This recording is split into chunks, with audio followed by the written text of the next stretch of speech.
afternoon. I invite the chaplain to say the prayers.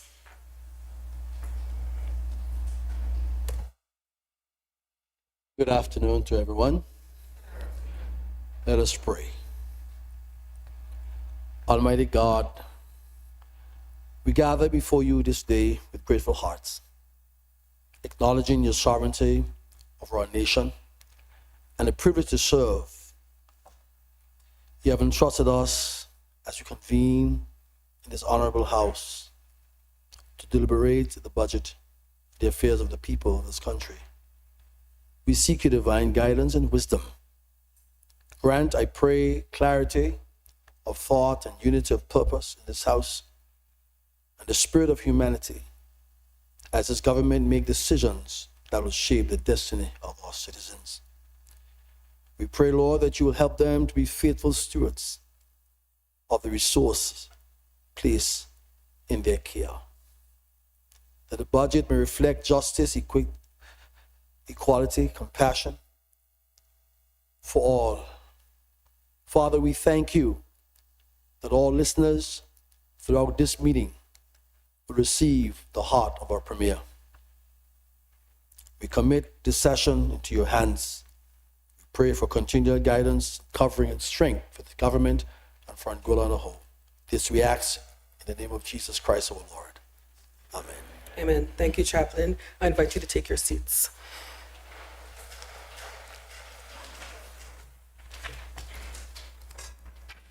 Confirmation of minutes of proceedings of the 9th meeting of the first session of the 13th Anguilla House of Assembly. Good afternoon, members. Before you are the minutes of the 9th meeting of the first session of the 13th Anguilla House of Assembly. I invite you to indicate whether there are any amendments that you wish to put forward or any corrections.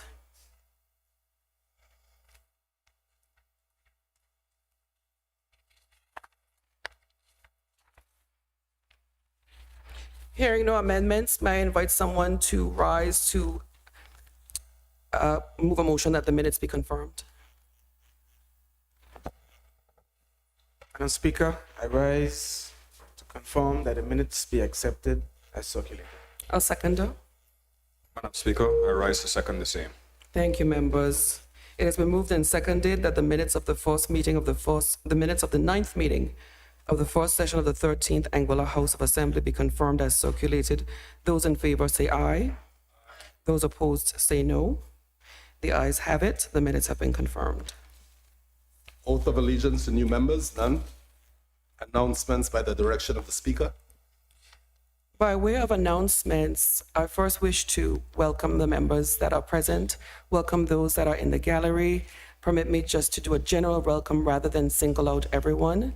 I also wish to indicate that the Honorable Leader of Opposition has indicated that he's unavailable, so he is excused from attendance today. And I will also wish to pass on condolences from the House to the Honorable Dr. Webster and his family on the passing of his mother. I also wish to take this time to express condolences as well to the Honorable Single Island Wide Electoral District member, Mr. Rogers, who wasn't here on the last occasion when we also acknowledged the passing of your sister. As it relates to our housekeeping rules today, and this is a rules-based house, I just want to indicate that while you may be excited or encouraged by any of the submissions today, I do ask that you recognize where we are and that you would restrain any commendation or any noise. I always treat the House as if it's the people's court. In the same way that we conduct ourselves in the court of justice, I wish that we would conduct ourselves here today as well. So I call upon the clerk to proceed with the order paper. Questions? None. Government statements and recent developments? None. Papers? None. Reports from committees? None. Petitions? None. Government notices? None. Private members' notices? None. Motions? None.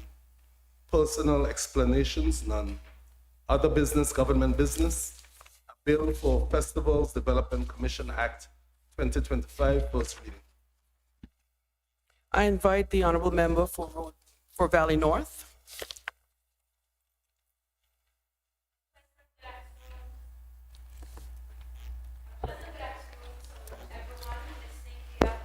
Facebook Live, or radio, and a special good afternoon to everyone who's here with us this afternoon in the gallery.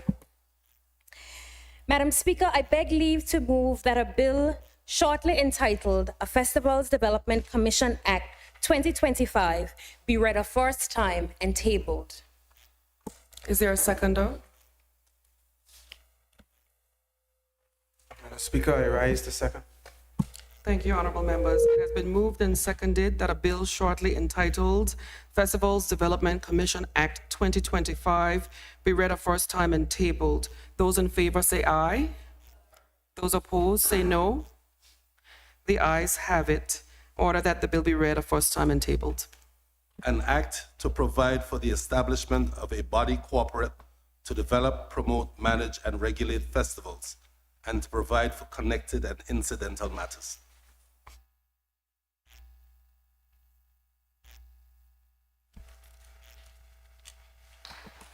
A bill for appropriation 2026 Act 2025, first reading.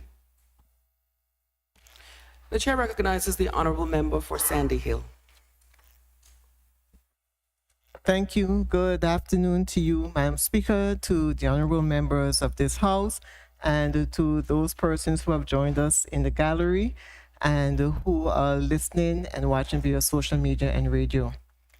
Madam Speaker, I beg leave to move that the Bill for Appropriation 2026 Act 2025 be read for a first time. Is there a member that seconds the motion? Madam Speaker, I rise to second. Thank you, member. It has been moved and seconded that a bill shortly entitled A Bill for Appropriation 2026 Act 2025 be read a first time and tabled. All those in favor say aye. Those opposed say no. The ayes have it. Order that the bill be read a first time and tabled. Act to provide for the services of the Government of Anguilla for the financial year ending the 31st day of December 2026. The chair recognizes the honorable member for Sandy Hill. Madam Speaker, I beg leave to move that the Bill for Appropriation 2026 Act 2025 be read for a second time. Is there a seconder? Madam Speaker, I rise to second. Thank you, member. It has been moved and seconded that a bill shortly entitled Appropriation 2026 Act 2025 be read a second time. Those in favor, say aye. Those opposed, say no. The ayes have it. Order that the bill be read a second time. Right. I recognize the honorable member in respect of the presentation, the objects, reasons, and budget speech. Thank you, Madam Speaker.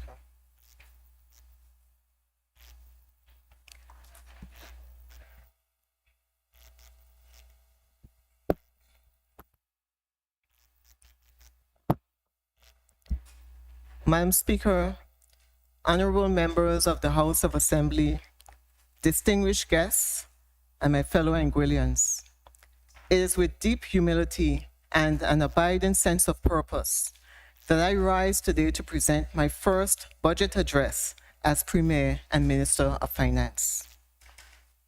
I do so on behalf of a government united by the conviction that the true measure of our island's success lies not merely in the growth of our economy or revenues, but in crave the your advancement. indulgence, member. I'm indicated by the clerk that the House needs to stand down for 5 minutes. I apologize for interrupting. I apologize. Let's rise for 5 minutes.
For the standing down of the House. I know you're wondering why, but I wanted to ensure that copies of the presentation were on the desks of all of the members before the honorable member proceeded. So if I may invite the honorable member for Sandy Hill to restart. And again, I'm apologetic for interrupting you at the very beginning. That's quite fine, Madam Speaker. Thank you. Madam Speaker, honorable members of the House of Assembly, distinguished guests, and my fellow Anguillians. It is with deep humility and an abiding sense of purpose that I rise today to present my first budget address as Premier and Minister of Finance. I do so on behalf of a government united by the conviction that the true measure of our island's success lies merely not in the growth of our economy or revenues, but in the advancement of our people. I would first like to give thanks to the Almighty God for his guiding hand and his mercies. I would also like to thank the people of Anguilla for placing their faith and trust in this Anguilla United Front administration and resoundingly electing 8 of 11 elected members to office less than 9 months ago. The people of Anguilla showed that they were ready for a government which not only values people over objects, but understands that the only way in which Anguilla can move forward is by balancing infrastructural development and people development. The theme of this year's budget, Moving Forward Together, People, Purpose, Prosperity, reflects that belief. It is a call to unity, to shared purpose, and to the common good. It reminds us that every fiscal decision, every policy choice, and every reform must ultimately serve one objective: improving the lives of Anguillians. Madam Speaker, the Anguilla United Front campaigned on putting people first. It was not just a tagline or a slogan. It was a promise to the people of Anguilla. The Anguilla United Front's 2025 People Plan was adopted by Executive Council as the guiding document setting out this administration's policies and vision for the advancement of our island. I am proud to say that through hard work and dedication, on August 1st, 2025, this administration was successful in delivering GST relief to the people. This accomplishment is even more significant when one takes into consideration the vagaries and uncertainties of the global market and international trade. Our work continues from there, Madam Speaker. The decisions made by this administration are focused on placing people at the center of progress and positioning knowledge, innovation, and human capacity as the true engines of development. It is now even more important than ever that we prepare our people for the digital age. The very name of our jurisdiction, .ai, now carries global recognition as a symbol of creativity, digital transformation, and a new opportunity. What began as foresight has become a fiscal reality. Yet, as we embrace the possibilities of this new age of artificial intelligence, we are reminded that technology alone does not define progress. People do. For as Kofi Annan once said, a society that cuts itself off from its people is doomed to fail. This budget is our assurance that Anguilla will never make that mistake. It is a budget grounded in the belief that prosperity must have a purpose, and that purpose must always be human. Madam Speaker, this is the people's budget, one that honors the past, confronts the present, and prepares for the future. It is about building not only a stronger economy, but a fairer, more compassionate island, one where progress is measured by the well-being of our families, the empowerment of our youth, and the dignity of every Anguillan. This is our charge as leaders and our promise as Anguillians to move forward together with people at the center, purpose as our compass, and prosperity as our shared destination. Madam Speaker, this budget gives life to our theme, moving forward together, people, purpose, prosperity. It reminds us that progress is not measured by figures alone, but by the comfort, confidence, and opportunity experienced by our people each day. Our work begins where all progress must begin, with safety and peace of mind. When families feel secure and communities are prepared, the whole island stands stronger. This budget strengthens security and emergency preparedness, investing in modern technology and coordination systems to protect our borders, our homes, and our people. Safety is a foundation upon which trust and stability rest. We also renew our commitment to the next generation. Anguilla's young people must see a future here, one that rewards effort and expands possibility. This budget expands early learning, skills training, and scholarships, creating a clear pathway from aspiration to achievement. Education remains our most powerful tool for opportunity, the pathway through which every young Anguillan can rise, contribute, and help build a stronger Anguilla. Madam Speaker, well-being is the truest reflection of shared progress. This budget improves the reach and quality of healthcare and social services, strengthening patient care, expanding rehabilitation and mental health support, and ensuring that those most in need are never left behind. Prosperity means little if it does not also mean compassion. We are also investing in the physical foundations that sustain daily life. This budget targets key infrastructure, water, waste management, roads, airport development, and public buildings, while placing new emphasis on maintenance.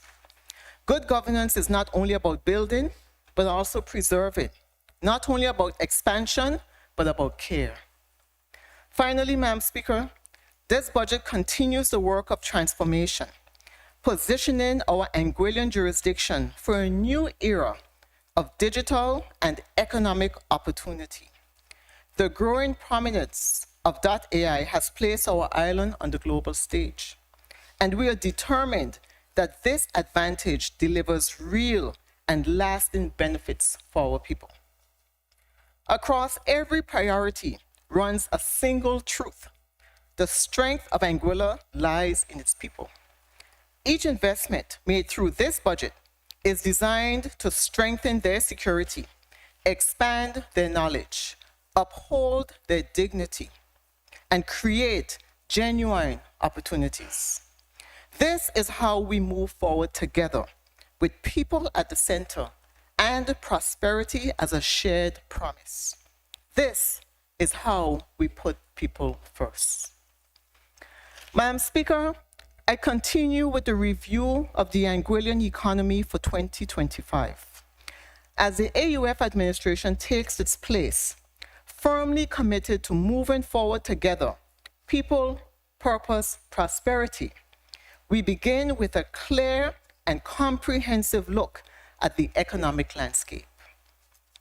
Under this guiding theme, we are reminded that true progress comes not from chance, but from our shared devotion to building a territory that works for every Anguillan.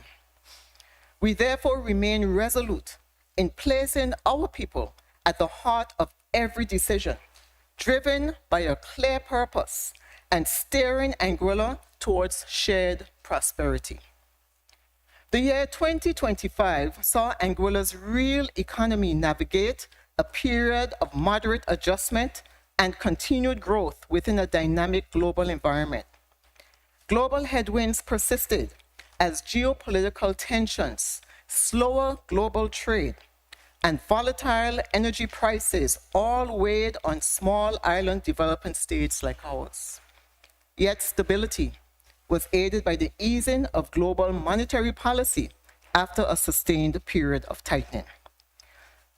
Revised estimates from the Eastern Caribbean Central Bank, the ECCB, indicate that real gross domestic product, GDP, grew by 3.8% in 2025, reflecting continued momentum in our tourist product, construction, and business services sector. This followed a growth of 1.4% in 2023 and 4.8% in 2024, reflecting a sustained, though measured, growth in economic activity. On prices, Anguilla experienced a period of relative stability in 2025. Inflation fell by 0.3%, supported by government's recent fiscal policy reforms, including the removal of goods and services tax from food items in late 2024 and the later comprehensive reform which took place in August of 2025 in response to rising cost of living pressures. Our vital tourism sector, the cornerstone of our real economy, continued to expand beyond its pre-pandemic peak with robust visitor arrivals. Madam Speaker, visitor arrivals are projected to increase by 9.2% by the end of 2025, driven by expanded airlift and a more diversified hospitality offering. With the anticipated addition of new routes and charter services from the United States to strengthen connectivity and to enhance visitor experience, and the planned runway extension, there is scope for more growth. Boutique accommodations, luxury villas, and cultural tourism initiatives have helped to extend visitor amenities and boost spending across communities. This growth reinforces Anguilla's position as one of the Caribbean's premier destinations, not by accident, but through strategic planning, consistent quality, and the unmatched warmth of our people. The construction sector has once again served as a pillar of local employment and investment. ECCB estimates a 19.7% real expansion in 2025, spurred by ongoing airport redevelopment, major improvements in the road network, school facilities and health infrastructure, and residential housing projects. These capital works help to build resilient infrastructure and strengthen long-term competitiveness. Madam Speaker, as we look ahead to 2026, the outlook remains positive yet measured. The ECCB projects real GDP growth of 2.7%, underpinned by tourism, expansion in construction, and the acceleration of private sector investment. Our mission is clear: to move forward together by empowering people, driving purposeful development, and expanding shared prosperity. This is how we build not only an economy that grows, but one that uplifts our people, strengthens our communities, and secures our future. Anguilla stands at a defining moment. The choices we make today, guided by discipline, compassion, and unity, will shape the opportunities of tomorrow. Together, we will continue to advance our vision of people, purpose, prosperity as we move boldly towards a brighter, more resilient, and more inclusive future. ECCB estimates from November 2025, measured by the change in the Anguilla Consumer Price Index for June 2025 over June 2024, data from the Anguilla Statistics Department through to June 2025. Madam Speaker, I turn now to the 2025 fiscal review. and I will provide a brief synopsis of the 2025 fiscals for revenue, expenditure, overall balance, and debt. Total tax revenue outturn for 2025 is forecasted at $289.3 million, representing approximately 86% of the $335.5 million budget. The overall outcome reflects solid performance across major categories, tempered by lower receipts from international trade and transactions.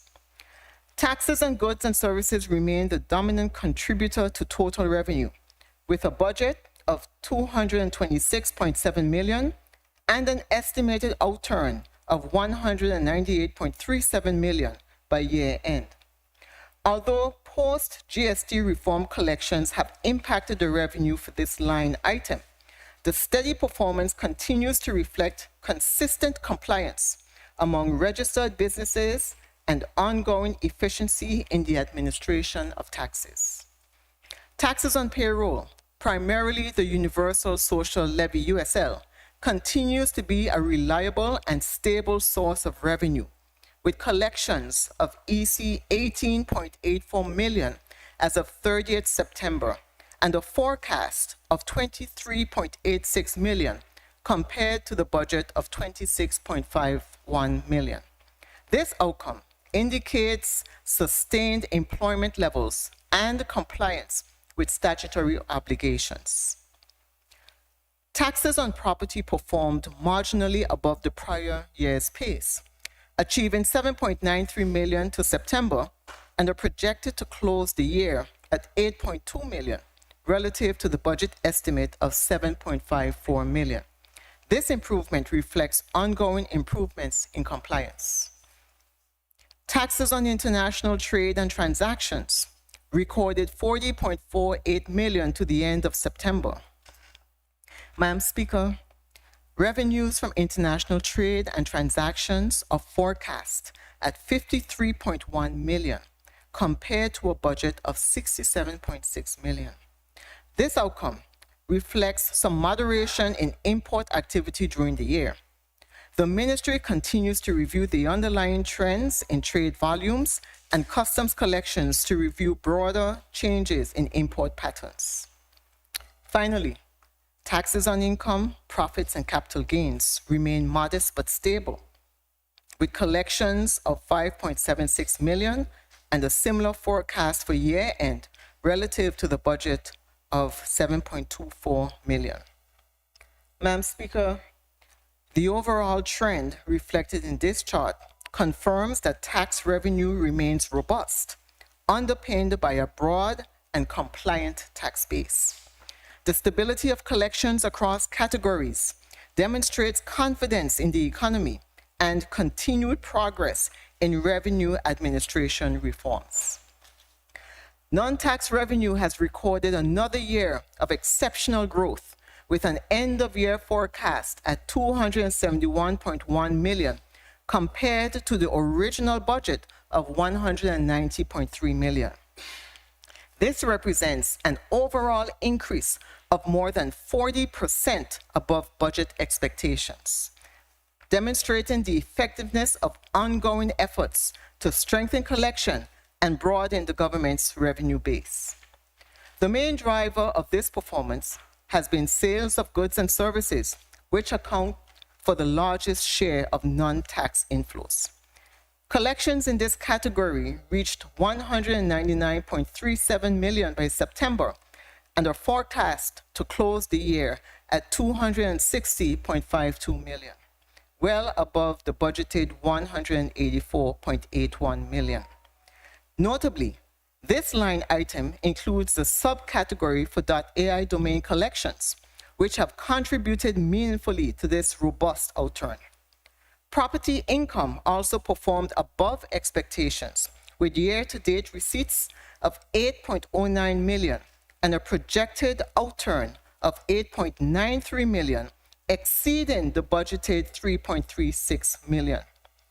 Fines and penalties, though modest in scale, have remained stable, with collections of 0.13 million to date and a projected 0.18 million by year end. Transfers not elsewhere classified are expected to close at 1.44 million, slightly below the budgeted 1.97 million. Madam Speaker, the overall strength of non-tax revenue highlights the resilience and diversification of Anguilla's fiscal base.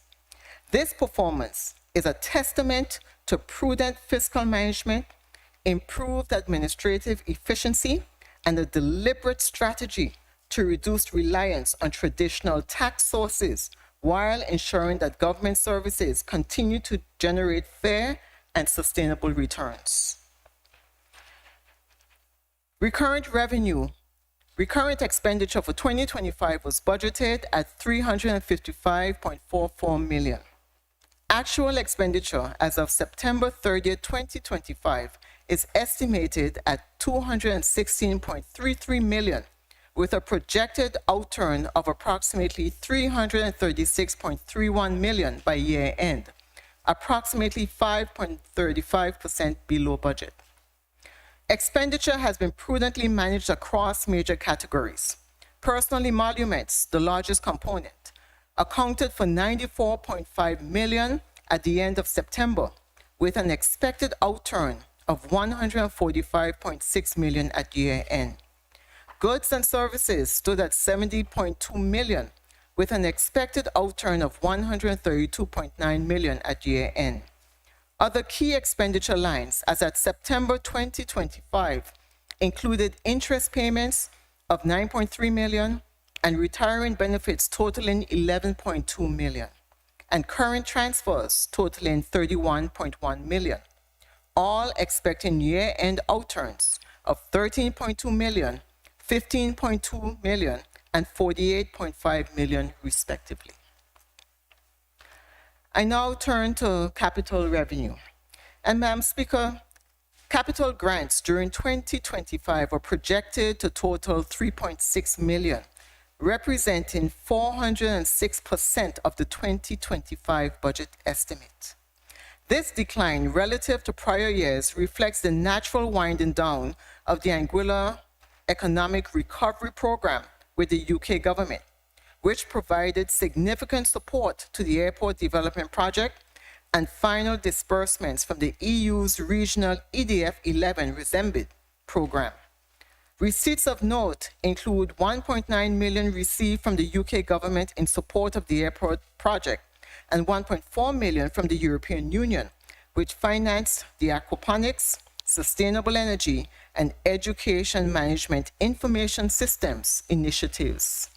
These inflows reflect Anguilla's continued success in leveraging strategic partnerships to advance critical national projects and strengthen capacity for long-term development.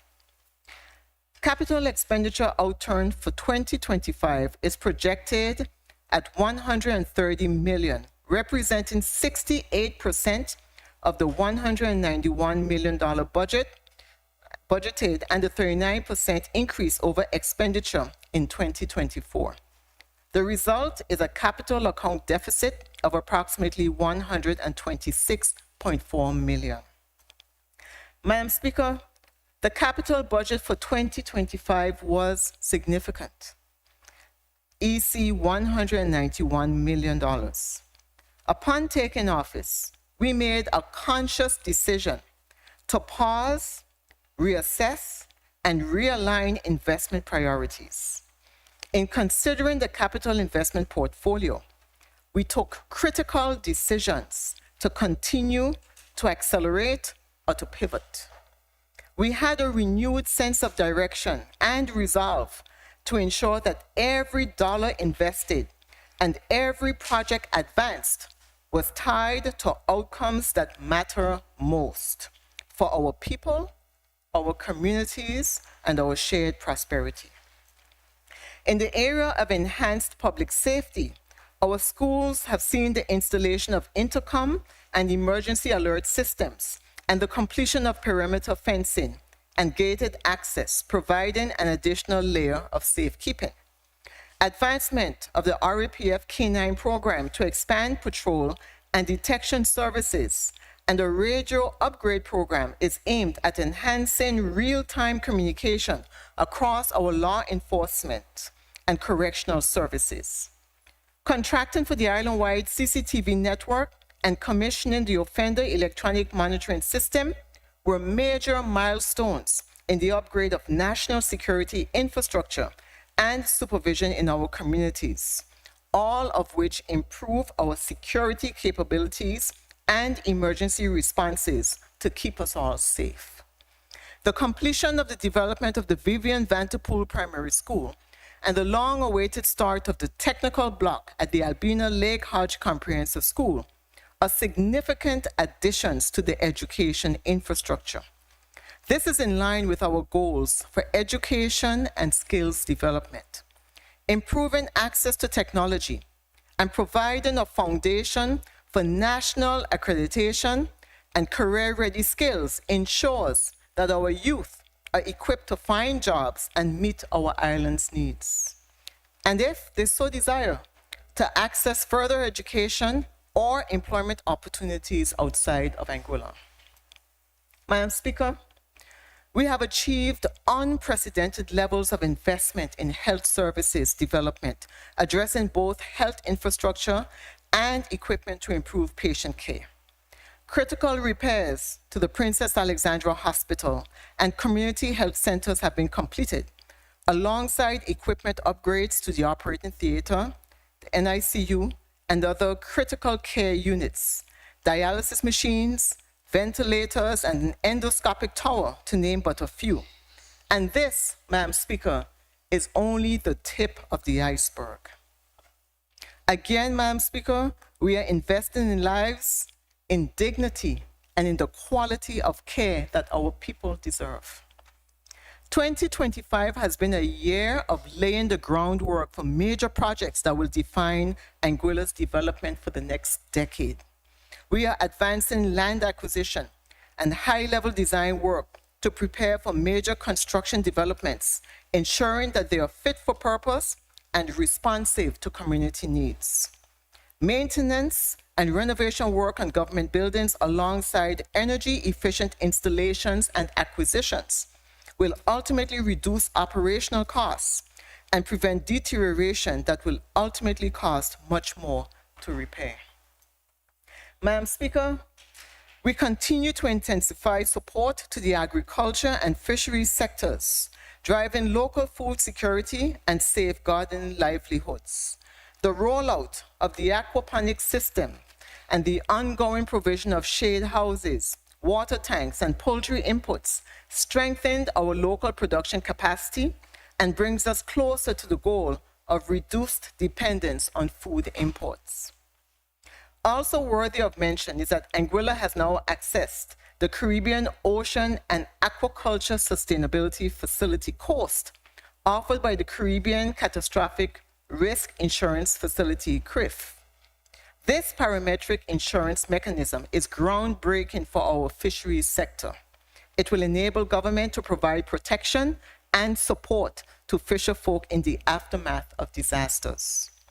2025 has been a year of consolidation and recalibration, a year in which we have taken stock, refocused our priorities, and now chart the way forward with clarity and with purpose. Madam Speaker, when both the recurrent and capital accounts are taken together, the government's overall fiscal position for 2025 is projected to record an overall surplus of approximately $126.9 million, compared to a budgeted deficit of $20.1 million. After accounting for amortization payments of the $39.6 million, the overall balance for 2025 is projected to remain in surplus at approximately $87.3 million. This positive outcome has been driven by stronger than expected non-tax revenue performance, particularly from domain name revenues, coupled with lower than budgeted capital expenditure. The latter reflects the natural slowdown in project execution during the transition to a new administration, as we undertook a careful review of the capital portfolio to realign priorities and ensure value for money. Madam Speaker, this surplus is not the product of underspending for its own sake, but of deliberate stewardship, of pausing to ensure that every project we advance is meaningful, affordable, and aligned with our development vision. It reflects the prudence of a government determined to build, not just quickly, but correctly. Importantly, this favorable balance positions Anguilla to enter 2026 on a foundation of stability, renewed fiscal space, and confidence in our capacity to deliver. This is how credibility is built, through management that is steady in principle, prudent in action, and focused always on results that strengthen our island's future. Madam Speaker, my government, upon assuming office in March of this year, recognized the critical importance of prudent public debt management and remains steadfast in maintaining credible and sustainable debt levels. As anticipated, the downward trend in public debt continued throughout fiscal year 2025. Preliminary estimates indicate that public and publicly guaranteed debt, comprising central government and government-guaranteed debt of state-owned enterprises, SOEs, is projected at $292.4 million, 19.91% of GDP, at the end of fiscal year 2025. This represents a reduction of $39.74 million over the 2024 total of $332.14 million, 23.62% of GDP. Of this projected total, the central government debt stock is projected at $292.17 million, 19.9% of GDP, reflecting a decline of $39.58 million compared to $331.74 million, 23.59% of GDP in 2024. Meanwhile, government guaranteed debt is projected at $0.23 million, less than 1% of GDP, a decrease of $0.17 million compared to $0.40 million in 2024. These reductions reflect the fact that scheduled amortization during the year is projected to exceed disbursements. By the end of 2025, central government debt is projected to account for 99.92% of the total public and publicly guaranteed debt stock, while government-guaranteed SOE debt will represent the remaining 0.08%, comprising loans held by the Anguilla Development Board. The domestic debt portion of the debt stock is projected at 62.8%, $183.61 million, with the external debt portion representing 37.2%, $108.79 million.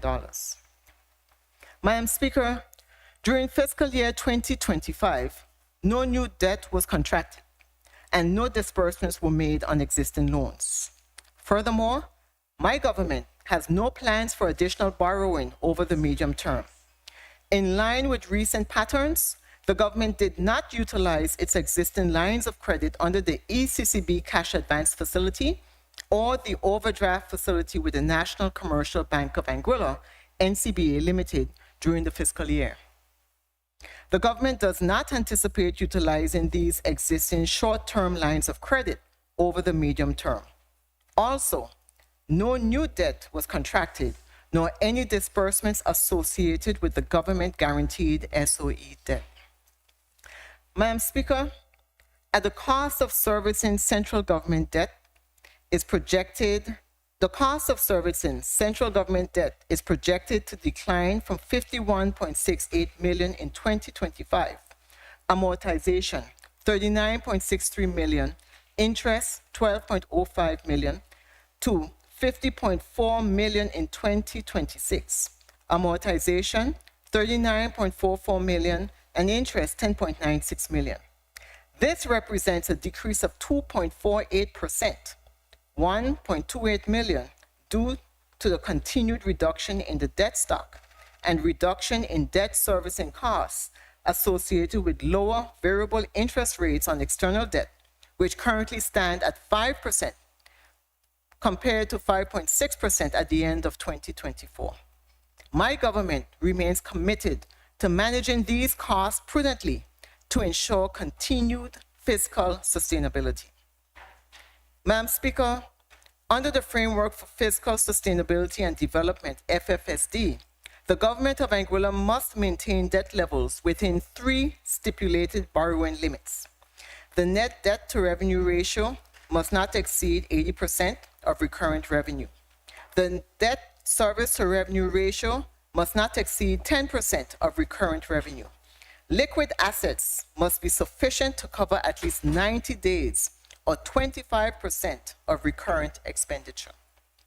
Madam Speaker, preliminary projections for the end of 2025 indicate full compliance with these borrowing limits. Although full compliance will be achieved, some notable improvements are highlighted compared to fiscal year 2024. They are: the net debt ratio is projected at negative 0.31% compared to 14.61% at the end of 2024. The debt service ratio is projected at 9.23%, improving from 11.31% in 2024. The liquid assets ratio is projected at 87.39%, approximately 315 days, compared to 89.7%, approximately 323 days in 2024. Madam Speaker, by the end of 2025, Anguilla's debt to GDP ratio, a key measure recognized by regional partners, is projected to stand at 19.91%, a marked improvement from 23.62% in 2024. This places the government of Anguilla 40.09 percentage points below the ECCU target benchmark of 60%, reflecting our continued commitment to sound fiscal management. Madam Speaker, let me explain what these numbers mean in straightforward terms. When we talk about the net debt ratio improving, it means the government will have more financial assets on hand than it owes in debt. In other words, Anguilla will be operating in the positive, owing less than we own. The debt service ratio tells us how much of our annual recurrent revenue is used to pay back loans. At just under 10%, it means that for every dollar collected, less than 10 cents goes to debt repayment. That's a strong signal that we are managing our obligations, responsibly freeing up more funds for schools, healthcare, roads, and the everyday needs of our people. The liquid assets ratio measures how much cash we have compared to our annual spending. At nearly 88%, or roughly 315 days, shows that we are maintaining strong cash reserves. Shows that we are maintaining strong cash reserves to meet our daily obligations and manage any unexpected challenges without disruption. That is real resilience, Madam Speaker. And finally, our debt to GDP ratio, which is a key regional benchmark, is projected at under 20%, far below the ECCU's 60% target. This tells our people and our partners that Anguilla's finances are stable, sustainable, and well managed. Put simply, Madam Speaker, these results show that Anguilla is standing on firm fiscal ground. We are paying what we owe, saving for the future, and protecting the stability that allows us to keep investing in our people. Debt servicing costs, particularly principal repayments, totaling $39.44 million in 2026, are projected to decline slightly over the medium term and remain manageable. Projections under the MTFP and the MTDS suggest full compliance with all borrowing ratios under the FFSD framework by the end of fiscal year 2025 and sustained compliance thereafter. The ratios are on a favorable path due to the projected revenue growth generated during the period. This is attributed to the continued revenue performance, particularly domain name revenues, over the forecast period. The MTEF projects overall deficits after amortization for the first 2 years of the medium term. The government plans to address these financing needs by sourcing the needed funds from the consolidated fund and utilizing the reserves liquid assets. This strategy will temporarily reduce the liquid assets ratio, but the government is projected to remain in full compliance with the fiscal benchmarks over the medium term. Madam Speaker, the fiscal review reflects the discipline and resilience of our public service and our people. Yet, as a new administration, we cannot be content with stability alone. The fiscal picture I have outlined tells a story not only of discipline, but of potential. Stability is not our destination, it is our launching pad. This budget is therefore not simply an account of what has been managed, but a blueprint for what must now be built. The time has come to transform stability into opportunity, to translate sound management into visible results, and to give new meaning to responsible leadership in action.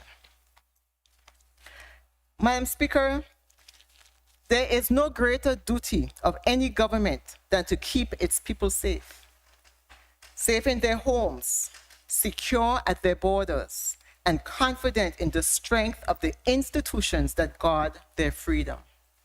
In 2026, this administration moves with purpose to fortify Anguilla's security, not through fear, but through foresight.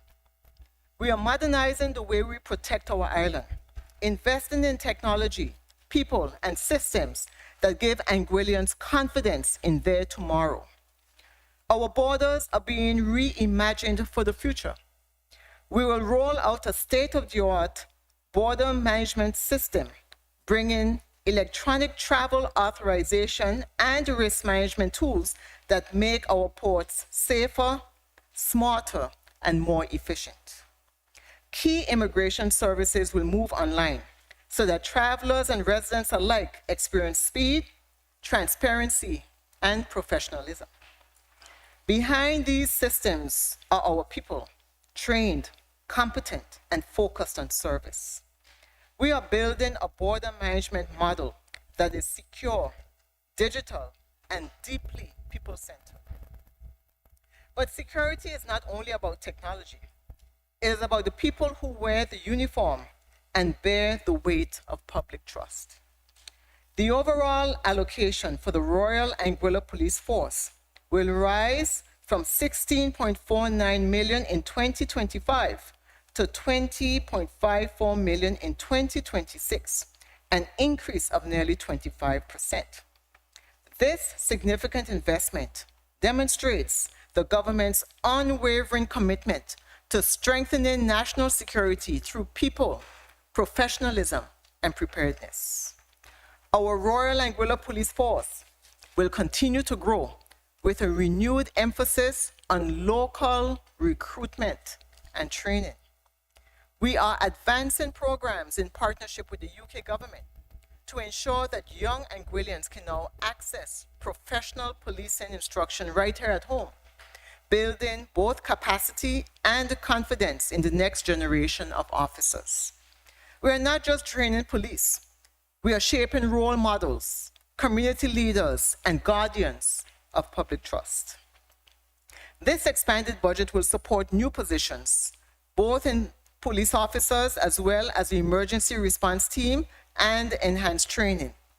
It also maintains limited support from UK armed response officers whose presence continues to provide specialized expertise and emergency response.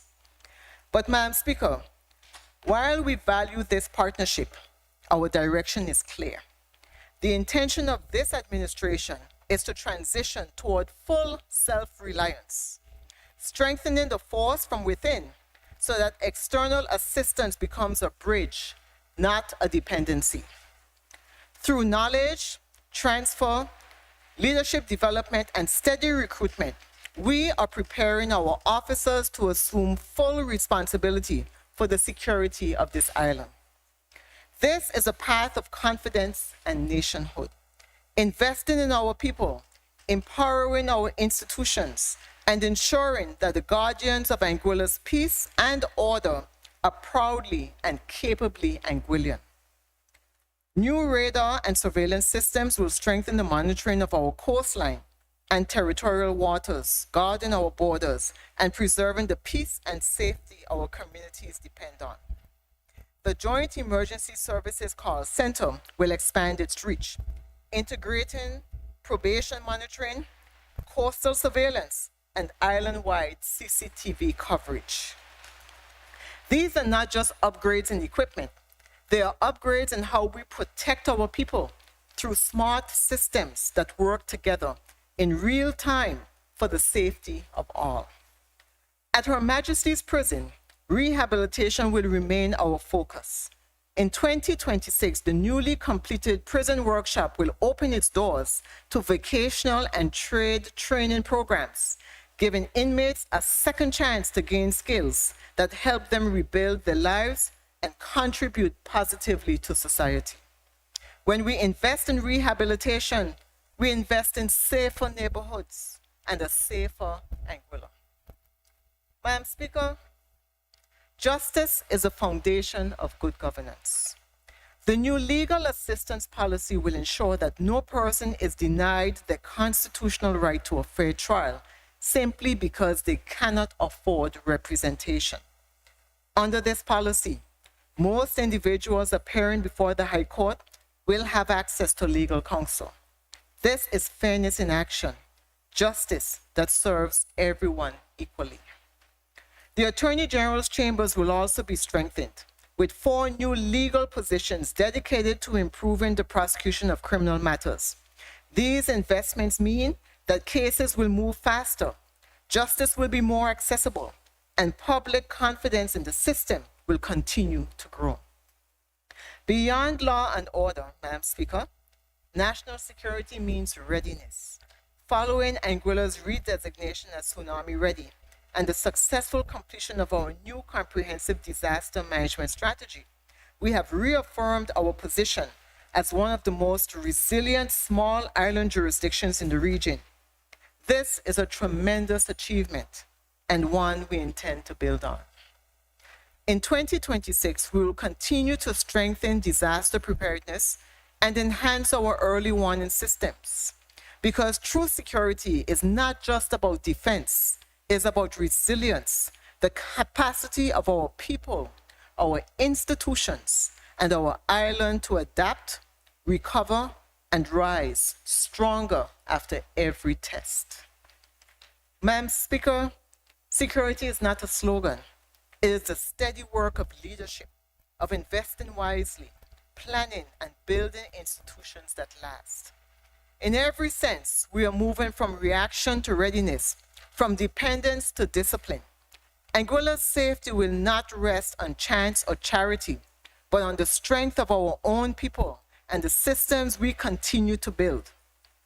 This government will stay the course, firm, focused, and unflinching in protecting our island and safeguarding the future of every Anguillan. Madam Speaker, security may keep us safe, but it is people who move us forward. And so, as we build resilience, we must also build capacity in our health, our education, our families, and our future. At the heart of this budget and at the heart of this administration is one conviction. When our people flourish, our island prospers. Every decision, every program, and every reform under this government is guided by a single principle: that people are not a cost to be managed, but an investment to be multiplied.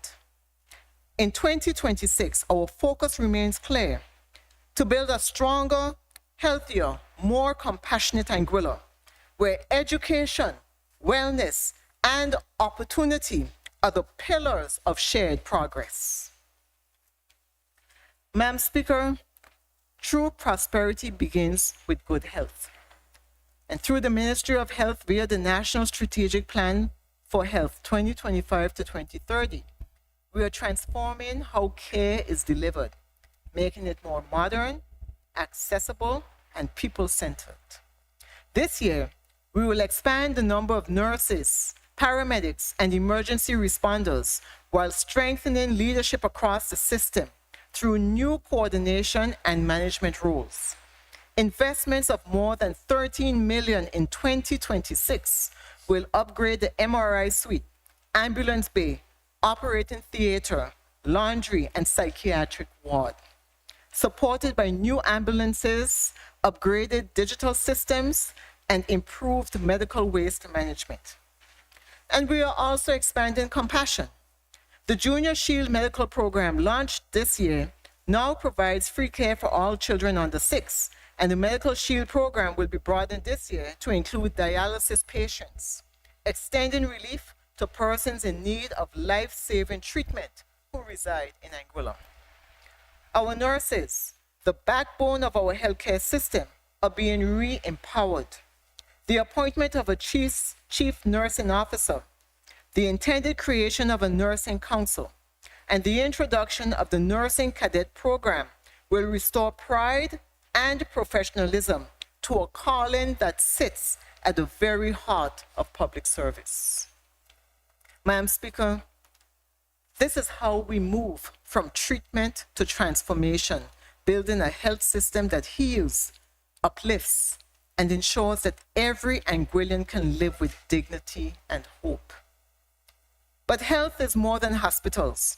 It is the well-being of families, the strength of communities, and the care we show for one another.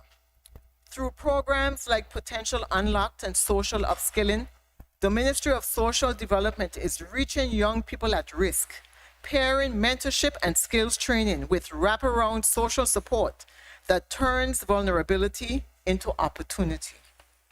The Family First program continues to equip parents and caregivers with the tools to raise resilient, emotionally secure children, reinforcing the home as the foundation of national development. And because mental health is just as critical as physical health, we will continue to strengthen psychological care, recruiting both a clinical psychologist and a substance abuse counselor to support schools, families, and justice-involved individuals across our communities. We are also modernizing how we keep our islands safe and clean, expanding waste collection, improving recycling, and upgrading inspection and food safety standards to protect public health. A cleaner, greener Anguilla is not only a healthier island, but also a more competitive one. These are investments not just in services, Madam Speaker, but in people, in dignity, and in second chances. Our education reforms remain the bedrock of this investment in people. The completion and commissioning of the technical block at the Albina Lake Hodge Comprehensive School will expand technical and vocational programs, preparing young people for the modern workforce. The Inspire program will reach every primary school, ensuring equal access to quality early learning, while the WISE campus continues to expand alternative education opportunities. A new sports hub will rise at Campus Q, offering improved facilities for youth and community engagement. And with the rollout of the Education Management Information System and the launch of a national e-learning platform, we are reimagining how our children learn, connect, and grow in the digital age.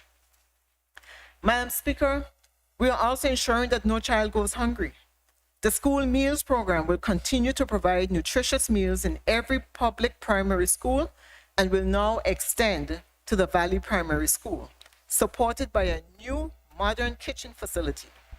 We take this opportunity to express our sincere gratitude to the Richard Schultz Family Foundation for its continued partnership and generosity. Their steadfast support has strengthened this vital program, helping us to nourish young minds, promote wellness, and give every child the foundation they deserve to learn and to thrive. And through the introduction of a new digital system for social protection, families in need will have faster, fairer, and more transparent access to assistance, ensuring that no one falls through the cracks.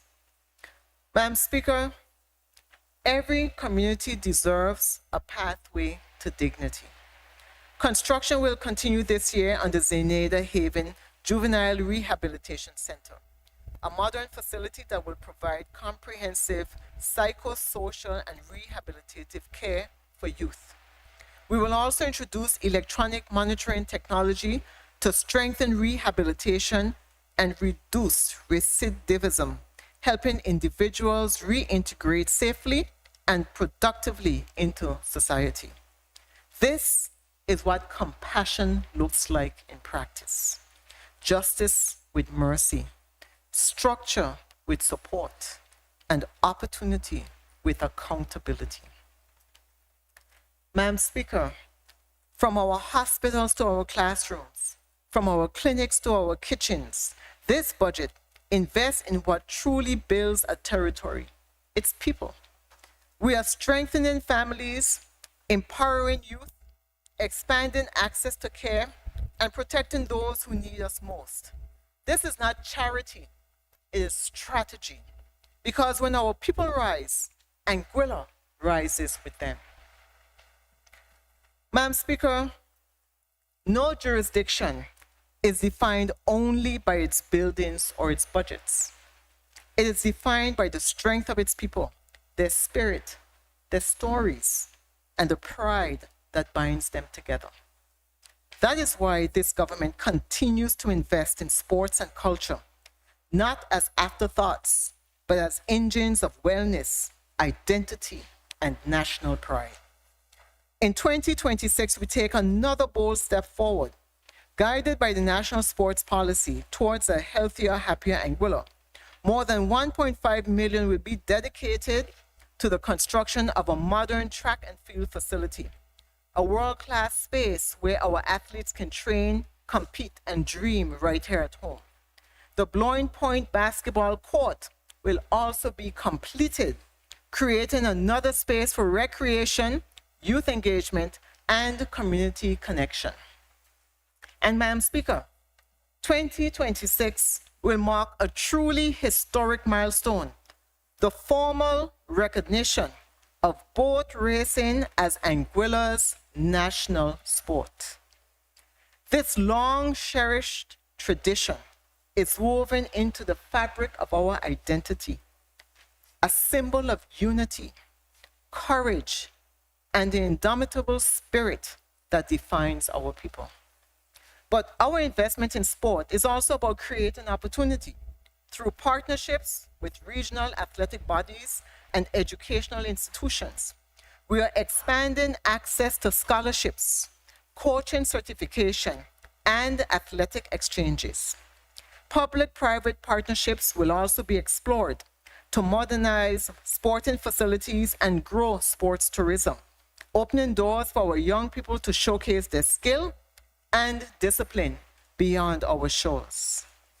Madam Speaker, the same passion that propels our athletes also fuels our creative and cultural energy.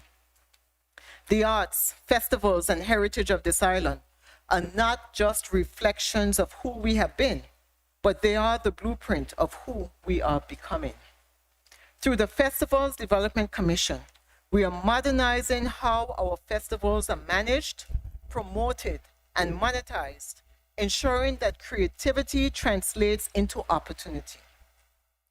And I must pause here, Madam Speaker, to acknowledge the Minister of Culture, whose passion and persistence are driving this reform full steam ahead. In fact, The first reading of the Festival Commission Bill was taken in this very house earlier today. We look forward to an even bolder, brighter Anguilla Summer Festival next year, one that celebrates our culture and showcases the best of who we are. We are also advancing the creation of the National Museum, a space that will preserve our story while igniting new ones. It will serve as a cornerstone of heritage, education, and entrepreneurship, where tradition and innovation meet. These investments in sport, in culture, in creativity are not side notes to development. They are central to it. They nurture pride, strengthen unity, and remind us that our greatest wealth is not found in numbers, but in our people, in their spirit, their skill, and their unshakable belief in this little island they call home. Madam Speaker, every reform, every investment, every decision in this budget comes back to one truth. Our people are the plan. We are building an Anguilla where healthcare is modern, education is accessible, work is dignified, and culture is celebrated, where every family can stand on the strength of opportunity, and every child can believe that their future begins here. This is not abstract policy. It is a daily work of progress, and we will continue to do it, not with spectacle, but with steadiness. Not for headlines, but for history. This is what moving forward together truly means. People as our foundation, purpose as our direction, prosperity as our shared reward. Madam Speaker, as we invest in our people, we must also open the doors of opportunity. The next phase of our journey is about transformation, converting resilience into productivity and stability into growth. This administration is shifting Anguilla from a recovery economy to a producing economy, where innovation, enterprise, and technology create new value at home and across our borders. Madam Speaker, when we invest in people, we build the foundation for every other form of progress. But investment in people must be matched by the creation of opportunity. The next stage of this budget focuses on transforming that human potential into economic strength, building the systems, industries, and innovations that drive sustainable growth. The test of any economy is not how it performs in comfort, but how it adapts in change.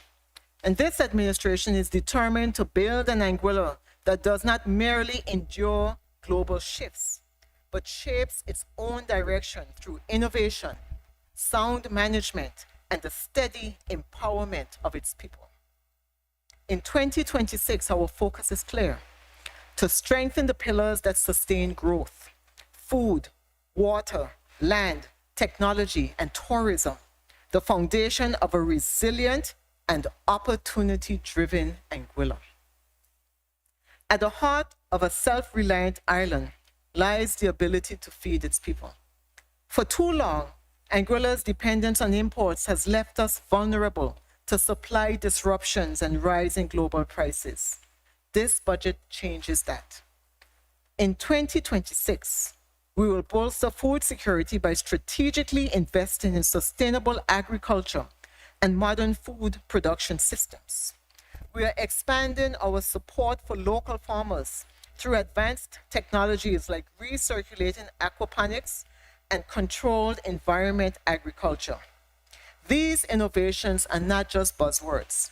They are practical solutions that will maximize local production, enhance the quality of our food, and empower our producers to adapt to harsh climatic conditions. The construction of the National Abattoir will mark a turning point, giving livestock farmers the capacity to meet local demand, strengthen value chains, and reduce costs for households. This is how we build true resilience. from the ground up with our own hands and our own harvest. Madam Speaker, food security remains one of this government's top priorities, not as a slogan, but as a serious economic mission. At the end of this month, while in London, I have arranged several meetings with potential partners, suppliers, and distributors to strengthen our food systems and supply chains. These discussions will explore new technologies, sustainable inputs, and strategic sourcing options that can help stabilize prices, expand production, and ensure reliability across our food network. We are pursuing every opportunity to make Anguilla more self-sufficient and less exposed to external shocks. Madam Speaker, I turn now to water. Clean and reliable water is not a privilege. It is a necessity and it is a right. In 2026, we are allocating significant funds for the Water Network Redevelopment Project. This is a comprehensive modernization of our most vital resource. This major capital project includes extensive pipe relays to replace aging infrastructure, advanced leak detection initiatives to eliminate wastage, and the construction of a new modern home for the Department of Water Services.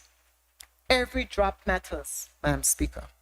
And through these reforms, we are ensuring that every household, every farmer, and every investor can depend on a safe, stable water supply. Our long-term prosperity depends on the responsible management of our land and natural assets. That is why this budget directs new resources to sustainable land and environmental management, reinforcing our commitment to resilience and green growth. We are purchasing modern equipment and technology to reduce, recover, and recycle waste. A key component of this is the transformation of the Karato facility into a sustainable waste management site for the future. These measures are not only environmentally sound, but are also economically strategic. By strengthening our regulatory framework and promoting a circular economy, we are creating green jobs, fostering innovation, and future-proofing our island for generations to come. Sustainability, Madam Speaker, is not an expense. It is an investment in the very soil from which our progress grows. Madam Speaker, few small islands can claim a global footprint in the digital economy, but Anguilla can. Our .ai domain name has become more than an address on the internet. It is a symbol of how intelligence, governance, and innovation can converge to create lasting value. Revenue from domain name registration continues to exceed expectations, reflecting the growing global demand for artificial intelligence and the steady professionalism with which Anguilla manages this unique asset. Madam Speaker, revenues from .ai domain registrations are projected to contribute nearly 40% of total non-tax revenue, a remarkable example of how a small island can create global value through good governance and foresight. But our task is not simply to collect revenue, it is to manage it wisely. The message is clear. .ai is not just a revenue stream, it is a nation-building tool for the digital age. And through prudent management, we will ensure that this opportunity uplifts every Anguillian, not for a moment, but for a generation. Madam Speaker, if .ai represents the future, tourism remains the heartbeat of our present. It is the industry that connects our creativity, our hospitality, and our natural gifts to the world. Tourism remains one of the greatest expressions of Anguilla's resilience, creativity, and global identity. It is not merely an industry. It is a way of life, a living connection between our people and the world. Our ambition is clear: to move beyond traditional tourism building a model that is sustainable, inclusive, and proudly Anguillan. Our development strategy places people at the center. We are investing deeply in human capital, innovation, and service excellence, ensuring that the men and women who represent our destination are trained, empowered, and positioned for success. The government will continue to expand training, mentorship, and certification programs across hospitality, the creative industries, and the fast-growing areas of ecotourism and wellness travel. When our people rise, the entire destination rises with them. Tourism today is no longer just about beautiful beaches. It is about authenticity, community, and purpose. That is why we are embedding sustainability at the heart of every initiative. We are weaving together the threads of the orange, blue, and green economies, creating opportunities in culture, marine activity, and environmental stewardship that strengthen livelihoods while preserving what makes Anguilla unique. The Ministry of Health, Tourism, and Sports partnerships with regional and international agencies will continue to unlock access to technical expertise, funding, and technology to keep Anguilla at the forefront of global tourism trends. Our Anguilla Tourist Board, the ATB, will continue to drive this transformation with bold strategic marketing. In 2026, the ATB will sharpen its focus on key source markets in North America, the UK, and Europe, while deepening its digital presence to reach the next generation of high-value visitors. The board's vision, the totality of the Anguilla experience, captures what sets our island apart: the warmth of our people, the quality of our product, and the authenticity of our purpose. Every campaign, every partnership, and every investment will tell that story to the world, that Anguilla is more than a place to visit. It is a place to belong. Madam Speaker, this commitment to excellence extends to how we welcome the world. The completion of the Clayton J. Lloyd International Airport Terminal represents a defining step in that journey. This new facility will transform how travelers experience Anguilla with faster processing, greater comfort, and increased capacity for regional and international flights. Work will also begin on the runway and apron expansion, enabling us to accommodate larger aircraft and new routes, opening the door to more opportunities for trade, investment, and tourism growth. We are also expanding our sea access through improved ferry terminals and upgraded port facilities, ensuring that the journey to Anguilla, whether by air or sea, is seamless, efficient, and world-class. Together, these investments are transforming how the world connects us, strengthening our competitiveness in an increasingly demanding global travel market. Anguilla's tourism is entering a new era, one rooted in sustainability, powered by innovation, and driven by our people. We are building a tourism industry that reflects who we are: confident, creative, and ready to claim our place among the best in the world. Madam Speaker, the next chapter of Anguilla's development must be about transformation, moving from recovery to productivity, from reliance to resilience. For years, public investment has carried the weight of growth. The time has come to unlock the full power of private enterprise, innovation, and technology. Through digital monetization of our .ai domain, green infrastructure, and strategic reforms, we are laying the foundation for a diversified economy, one that earns more, spends wiser, and provides opportunity for every Anguillan to prosper. Madam Speaker, economic growth cannot stand on ideas alone. It must rest on the strength of the foundations that support it, the infrastructure that connects us, the energy that powers us, and the digital systems that move us forward. This is the mission of the Ministry of Infrastructure, a ministry that is quite literally building the Anguilla of tomorrow. As we continue this journey of resilience, shared purpose, and people-centered development, I am reminded of the words of Henry Ford. If everyone is moving forward together, then success takes care of itself. That spirit of collective progress guides our work. It is embedded in the People's Plan, a vision of empowered people, clear purpose, and prosperity for all Anguillians.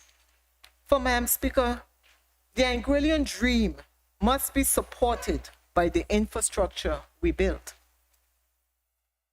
I turn now to A and C access development.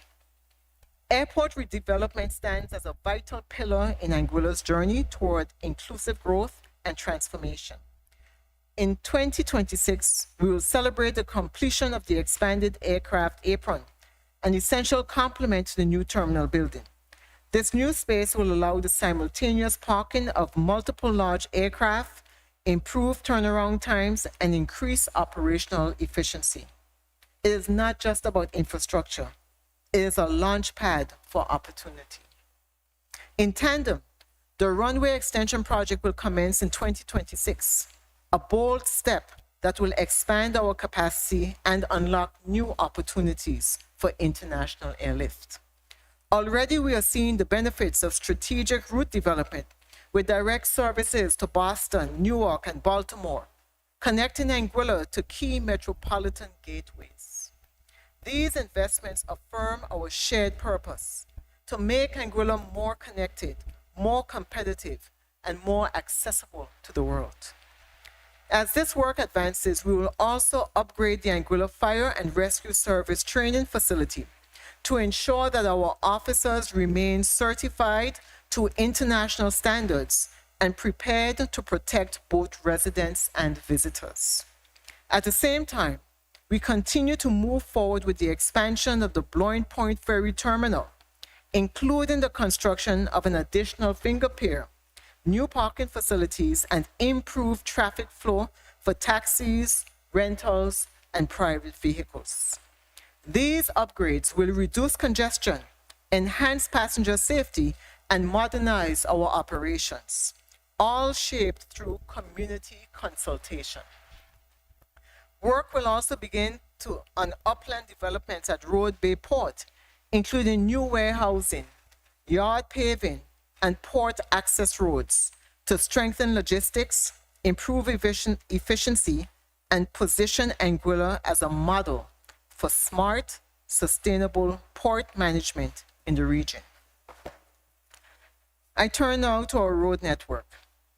We are investing $14 million to rehabilitate and develop Anguilla's road network, a critical step in connecting people and communities, supporting commerce, and improving everyday life. For too long, deteriorating roads have burdened our residents and businesses. This ambitious program, supported by a pavement engineering consultant firm, will address years of deferred maintenance and ensure a modern, durable, and safe road system. In 2026, work will focus on key routes, including the Raphael T. Lake and A.R. Lake roads. These are the roads connecting the airport to the roundabout by the Central Polyclinic, as well as the stretch from Mary's Bakery to the Albina Lake Hodge Comprehensive School Campus Q, improving school access and easing congestion. These projects will create jobs, improve connectivity, and deliver a tangible difference in the daily lives of people. We are continuing the transformative step to enhance the delivery of public services through the construction of 2 fit-for-purpose, energy-efficient government office buildings. These modern facilities will bring key departments together under one roof, creating a centralized hub that promotes collaboration, accessibility, and efficiency. Designed with smart technologies and green features, they will symbolize a modern government that serves its people with openness, professionalism, and care. Madam Speaker, solar and wind energy are not just environmentally sound, they are economically smart. In 2026, we will ensure that the people of Anguilla benefit from a cleaner, cheaper, and more secure energy mix. From solar installations at the Princess Alexandra Hospital to the rollout of electric vehicle charging stations and solar-powered streetlights, our energy transformation is already underway. Most notably, ANLEC will install a 12-megawatt solar plant, a landmark initiative that will significantly boost national energy independence and reduce electricity costs for households and businesses alike. These initiatives are environmentally responsible, socially empowering, and aligned with our national energy policy, integrated resource resilient plan, and electric vehicle transition plan. They represent progress that is green, grounded, and geared towards prosperity.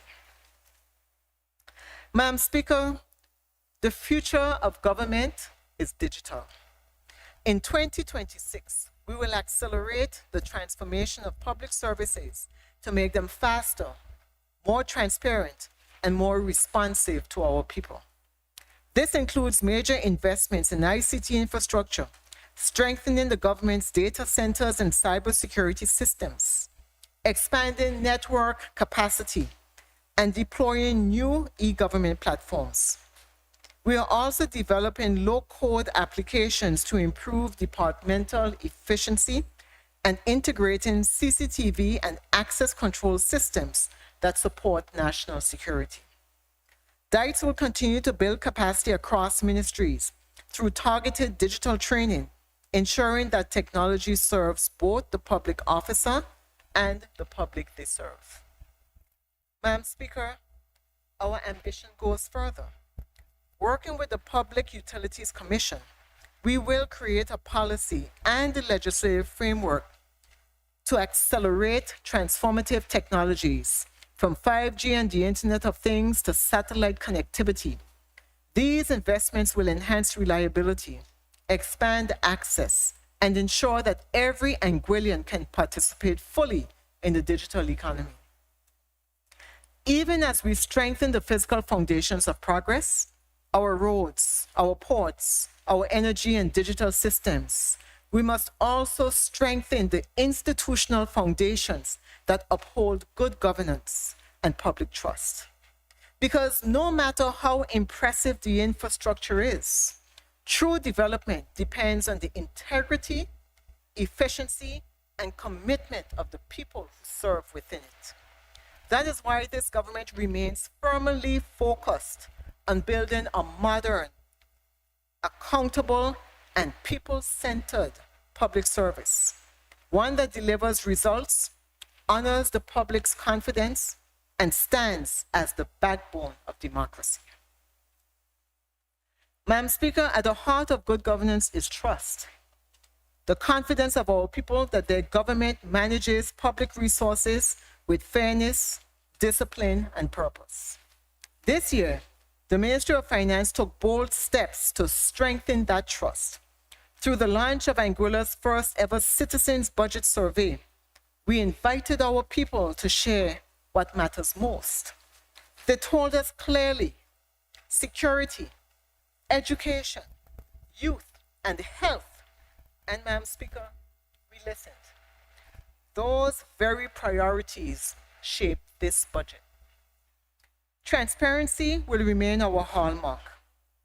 We will soon publish the second edition of the Citizens Budget, followed by quarterly fiscal reports. And we will continue to publish public debt bulletins so that every Anguillian can see how resources are raised, spent, and safeguarded. We are also reforming how government earns revenue, Our Inland Revenue Department and Customs Department continue to modernize operations, investing in digital systems, risk-based audits, and improved customer service to make compliance easier and enforcement fairer. These upgrades mean stronger collections, better efficiency, and ultimately more resources to invest back into our economies, our communities. At the same time, our Treasury Department is continuing the work for the upgrade of the government's payment and financial management system. This reform will modernize how we process payments, manage cash flow, and reconcile accounts, introducing stronger controls across ministries and departments. It is about building a government that is digital, responsive, and accountable. Alongside this, Madam Speaker, we are advancing procurement reforms and performance-based budgeting, ensuring that every contract, every project, and every program delivers clear value for money. And looking ahead, we are laying the groundwork for the establishment of a sovereign wealth fund, a long-term investment vehicle to secure and grow national assets for future generations. Technical assistance has already been requested from our development partners to support its design and implementation, and I am pleased to report that this support has now been confirmed. This is what stewardship looks like: transparent, responsible, and forward-looking. It is how we build a government worthy of the people's trust and an Anguilla ready for the opportunities of tomorrow. Madam Speaker, strong finances alone do not build a strong territory. It is people who do. The integrity of our public service, the accountability of our systems, and the efficiency of our institutions are what turn resources into results. That is why this administration continues to invest in good governance, effective leadership, and a modern, people-centered public service, one that delivers with competence, compassion, and pride. At the heart of every successful government is a public service that works, one that is efficient, accountable, and responsive to the people it serves. I have made it clear that this administration expects no less. In 2026, we will continue the work of building a modern, people-centered public service, one that delivers results, manages resources wisely, and treats every interaction with the public as a measure of our credibility. The Office of the Deputy Governor will lead this charge through the implementation of the 5-year Public Sector Reform Agenda 2025 to 2030. This agenda will modernize the general orders, introduce a fair and transparent compensation framework, and launch a people-focused strategy that redefines how government engages with the public. These reforms are not about bureaucracy, they're about trust. They're about ensuring that when persons walk into government offices, they are met with efficiency, respect, and professionalism. But, Madam Speaker, motivation and efficiency begin with fairness, with the assurance that those who serve are respected and properly rewarded. That is why this administration has set aside resources in the 2026 budget for anticipated public service compensation adjustments. The review is well advanced, and we expect the first draft of the final report by February 2026. Once complete, we will move deliberately and responsibly. Fiscal discipline remains our watchword. Any salary adjustment must be fair, affordable, and built to last. And I have no doubt that my team in finance will measure twice before we move once. But, Madam Speaker, I want to pause here because behind every balanced budget are the people who make government work. Our public officers have shouldered enormous responsibility, often under difficult conditions. Many have served without a meaningful salary increase since 2008 and only began to see restoration in 2024. They have worked in spaces that are cramped, that are uncomfortable, and other less than desirable conditions. Yet they show up day after day to keep this island running. To our health teams, I owe a special word of thanks. You have held the line through pandemics and recovery and structural change. You give of yourselves long after others go home. As we continue the process of ensuring fair compensation, I want you to know that this government sees you, values you, and remains committed to ensuring that recognition translates into action. Madam Speaker, we must continue to make public service a place of pride, a place that attracts capable, qualified professionals who see this work not as a stepping stone, but as a calling. And yes, that means fair pay, but it also means renewed discipline, pride, and accountability. Because with every right comes a responsibility to show up, to serve with excellence, and to treat every interaction with the public as an act of trust. So to our officers, I say thank you for your patience, your professionalism, and your perseverance.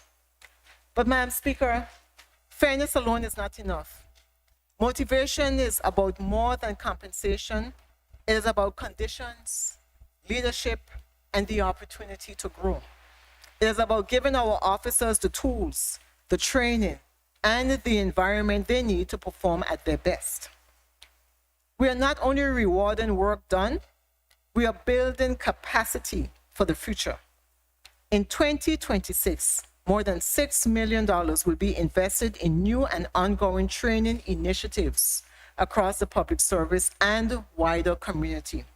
This includes leadership and management programs, technical skills development, and professional certifications, ensuring that our people are equipped to serve with competence, confidence, and creativity in a changing world. Madam Speaker, I now turn to constitutional reform. As we strengthen our institutions, modernize public administration, and rebuild trust in the machinery of government, we must also look to the framework that governs us all, the Constitution itself. In the year ahead, this administration will continue the careful and inclusive work of constitutional reform, a process aimed at ensuring that Anguilla's supreme law reflects the maturity of our democracy, the values of our people, and the evolving realities of our governance as a British overseas territory. Our relationship with the United Kingdom has long been one grounded in partnership and mutual respect. As Anguilla continues to grow in confidence and capacity, it is both appropriate and necessary that our constitutional arrangements evolve to reflect that progress, strengthening local decision-making, clarifying the respective roles of the governor and the elected government, and ensuring that our institutions remain transparent, accountable, and fit for purpose. The reform process will be people-centered, consultative, and deliberate.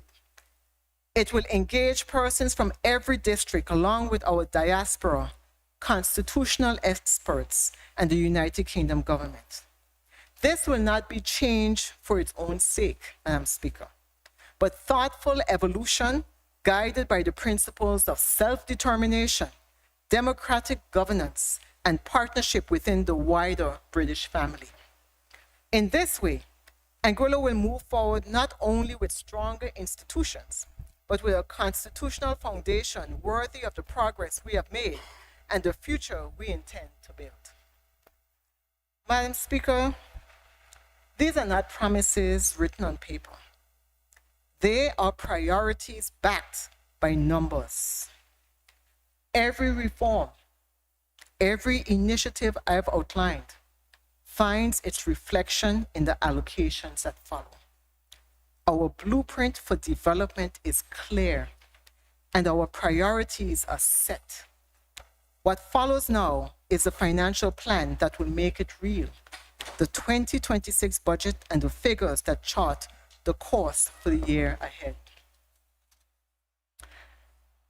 This budget, Madam Speaker, is firmly anchored in the principles of the Fiscal Responsibility Act, ensuring that every dollar spent is matched by discipline, foresight, and measurable results. Madam Speaker, this 2026 budget, the first crafted entirely under this administration, represents a deliberate and forward-looking step in Anguilla's ongoing journey towards sustainable development, economic resilience, and shared prosperity. In line with the theme of moving forward together, people, purpose, prosperity, the budget process embraced a disciplined and inclusive approach that prioritized fiscal responsibility alignment with national development goals, measurable performance outcomes, and importantly, the voice of the people captured through our first citizen survey. The outcome, Madam Speaker, is a budget that affirms government's commitment to prudent fiscal management while investing strategically in the sectors that drive growth, protect our people, and strengthen the foundation of national progress. It embodies our vision for a stronger, fairer, and more caring Anguilla, one where fiscal discipline supports human development and where every dollar spent reflects purpose, compassion, and responsibility. For the fiscal year 2026, the total revenue projected at approximately $597.4 million, representing a 6% increase over the 2025 forecast. Recurrent revenue is expected to reach $595.9 million, compared to $560.4 million forecasted outturn in 2025, driven by the continued recovery of key sectors, improvements in compliance, and sustained activity in tourism, services, and construction. Tax revenue remains the cornerstone of our fiscal architecture, with an overall forecasted earning of $286.2 million. The government anticipates continued strong performance across major categories.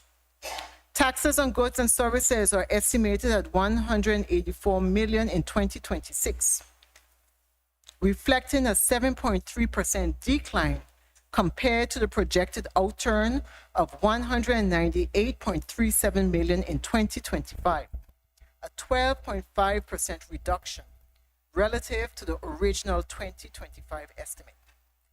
The moderation in collections primarily reflects the full-year impact of the reform of the goods and services tax structure, which took effect in August 2025. This adjustment, while lowering nominal receipts, is expected to increase the financial burden on households, is expected to ease. Let me repeat that. This adjustment, while lowering nominal receipts, is expected to ease the financial burden on households while preserving fiscal stability and strengthening fairness within the tax system. Taxes on international trade and transactions are projected to maintain a steady contribution of approximately $60.8 million. Payroll and workforce taxes through the Universal Social Levy will reflect consistent employment levels, forecasting revenue collections of $26.1 million for 2026. Property and income taxes are expected to produce revenue earnings of $8.3 million.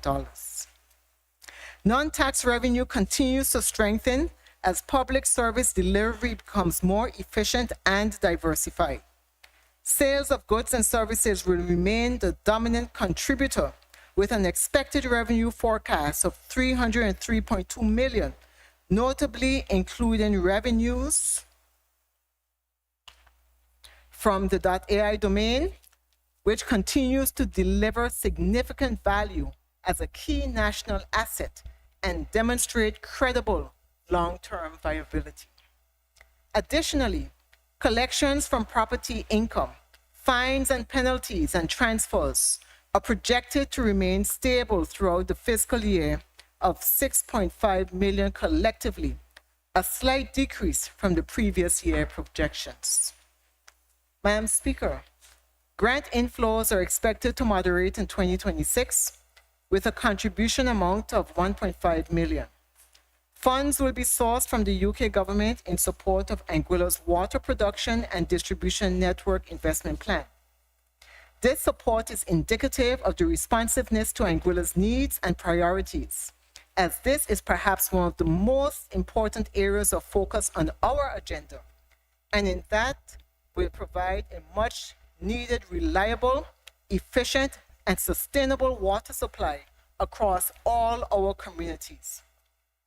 External partners remain critical allies in funding capital development, renewable energy, and infrastructure modernization. Continued collaboration with development partners underscores Anguilla's credibility and commitment to sound fiscal governance. Madam Speaker, turning to expenditure, the 2026 budget reflects the government's continued commitment to sound fiscal management and the efficient allocation of public resources. Total recurrent expenditure for 2026 is estimated at approximately 397.8 million, with allocations strategically directed toward the delivery of essential services and the implementation of the government's development priorities.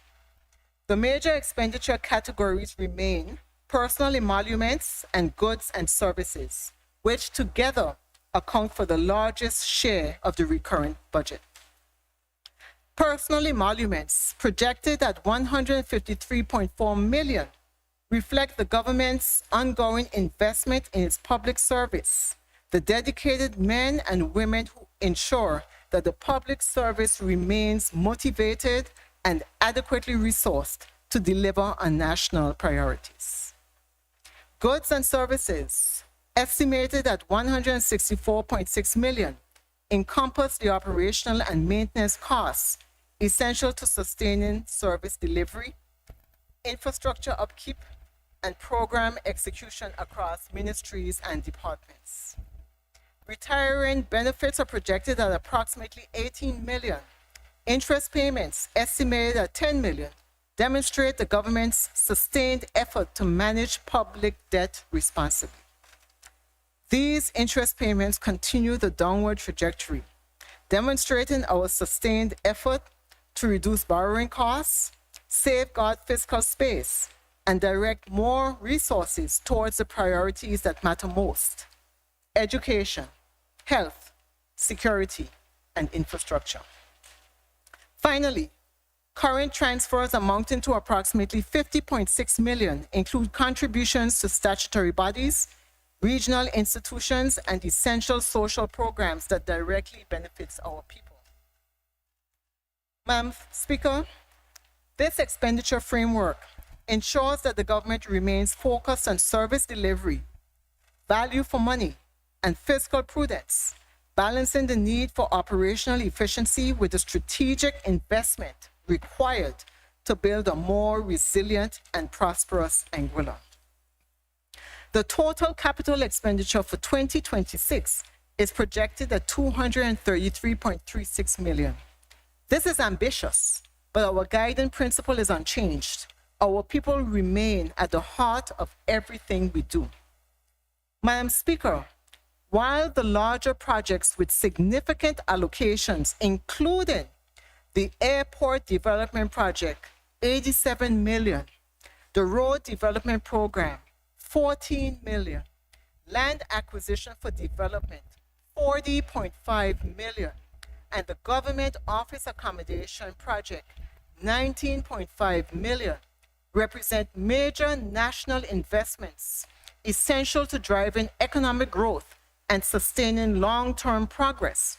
It is equally important to recognize and highlight other investments that also demonstrate our commitment to the national strategic priorities. People-focused projects are the true measure of our development, improving daily lives, strengthening communities, and ensuring that growth is both inclusive and meaningful. The phased improvement of the National Water Distribution Network stands out as one of the most important areas of focus, with plans to start in the Long Path to Sandy Hill and the Little Harbor to Jeremiah Gums Highway intersection with Blowing Point Road areas. This long-term investment will deliver a reliable, efficient, and sustainable water supply to all communities across Anguilla. And this is a vital foundation for public health, economic activity, and resilience. The expansion of the national CCTV network to cover all schools and additional strategic locations represents a crucial next step in enhancing public safety. Combined with the expansion of the Integrated Joint Emergency Services Control Room to combine the monitoring of 9/11 operations, coastal surveillance, and electronic monitoring, these initiatives strengthen our long-term security, enhance coordination, and provide peace of mind for residents and visitors alike. Madam Speaker, this disciplined approach ensures that fiscal policy remains both credible and sustainable, even as we advance our development priorities. It recognizes that stability is not achieved by restraint alone, but by purposeful investment, by using today's resources wisely to secure tomorrow's growth. The 2026 budget projects a recurrent surplus of $198.09 million, which will serve as a critical buffer for capital investment and debt management. Total amortization is estimated at $39.44 million. The overall balance, inclusive of capital spending and amortization, is projected to reflect a deficit of $73.23 million, consistent with the government's medium-term fiscal plan. To support the expenditure, we anticipate the need to draw down approximately $73 million from reserves, ensuring that we maintain critical investments while preserving fiscal resilience. The Ministry of Finance has been allocated $140 million in the 2026 budget, comprising $138.9 million for recurrent expenditure and $1.1 million for capital expenditure. The recurrent expenditure allocation represents 34.9% of the recurrent budget and a 15.7% decrease from the prior year. This significant decrease is due to the transfer of the health portfolio from the ministry. There is an increased allocation within the Ministry of Finance as a central allocation of contingency funds to support potential salary adjustments following the outcomes of the public sector compensation review. I turn now to key areas of new expenditure. New allocations in Treasury total $1.31 million, reflecting prudent investment in the expansion of government's insurance coverage. This includes expansion of the CRIF coverage to include the Coast Fisheries Risk Facility, as well as coverage for new government vehicles and professional malpractice coverage for our health professionals. The devastation witnessed in Jamaica following Hurricane Melissa is a timely reminder of the value of such foresight. These investments reinforce our commitment to responsible risk management and to using insurance as a key instrument of fiscal resilience. Madam Speaker, within the total capital allocation of the ministry, provisions are made for the purchase of essential furniture and equipment required for the continued operation of government departments. Funds have also been set aside as reserves to address unforeseen or unanticipated expenditures that may arise during the financial year, ensuring that government remains responsive and financially resilient. I turn to the Ministry of Social Development and Education.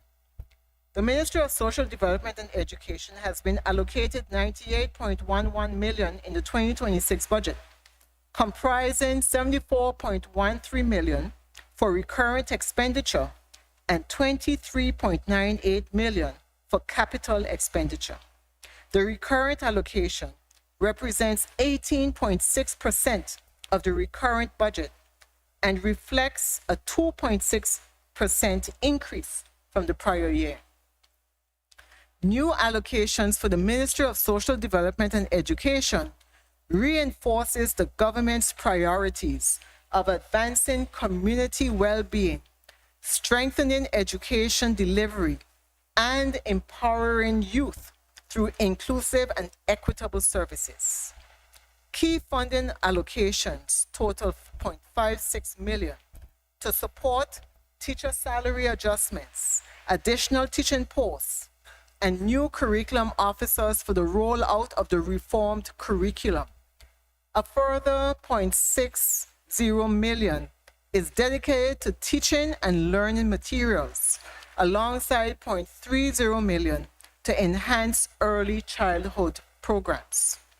To improve health and social protection, allocations are provided for a clinical psychologist and drug counselor. Key areas of capital expenditure include $12 million towards completion of the technical block at the ALHCS and planning for the development of a sports hub to facilitate various sporting activities. $1.3 million towards minor education projects, including Project Inspire, with the replacement of student and teacher laptops and the upgrade of WISE workshops. $9.5 million towards construction of Zenada Haven, purpose-built residential facility. $0.55 million towards construction at the Lansing Bowl Cultural Center to complete offices for the Festivals Committee and offices for the Department of Youth and Culture. Collectively, these investments strengthen education, mental health, and community resilience, advancing Anguilla's human capital development and social inclusion goals. In the Ministry of Infrastructure, the Ministry of Infrastructure has been allocated $170.5 million in the 2026 budget, comprising $33.42 million for recurrent expenditure and $137.05 million for capital expenditure. The recurrent allocation represents 8.4% of the recurrent budget and a 23.9% decrease from the previous year. The decrease primarily relates to the shift in portfolio subjects, such as tourism, which was transferred to a different ministry and which included the allocation for the Anguilla Tourist Board. New recurrent spending for the Ministry of Infrastructure, Communications, Utilities, Housing, IT, and e-government services continues to advance the government's priorities of infrastructure, modernization, renewable energy development, and digital transformation. Funding includes $0.21 million for new leadership positions to strengthen project delivery and regulatory oversight, and investment in the capacity of the Ministry of Infrastructure. This reinforcement ensures that as we build, we do so with discipline, transparency, and technical excellence, delivering projects that meet the highest standards of quality, value, and public accountability. Additional allocations include $0.80 million for consultancy services in digital strategy and IT modernization. Significant resources are also directed toward information systems and cyber security resilience, with $0.59 million for CCTV management, $0.18 million for ransomware prevention, and additional allocations for data recovery and system upgrades. New resources are provided that will also strengthen technical staffing and emergency response capacity for the Anguilla Fire and Rescue Service, including the recruitment of 6 new firefighters and 1 sub-officer. A further $300,000 has been allocated for grants and contributions to advance initiatives which relate to the ministry's broad mandate.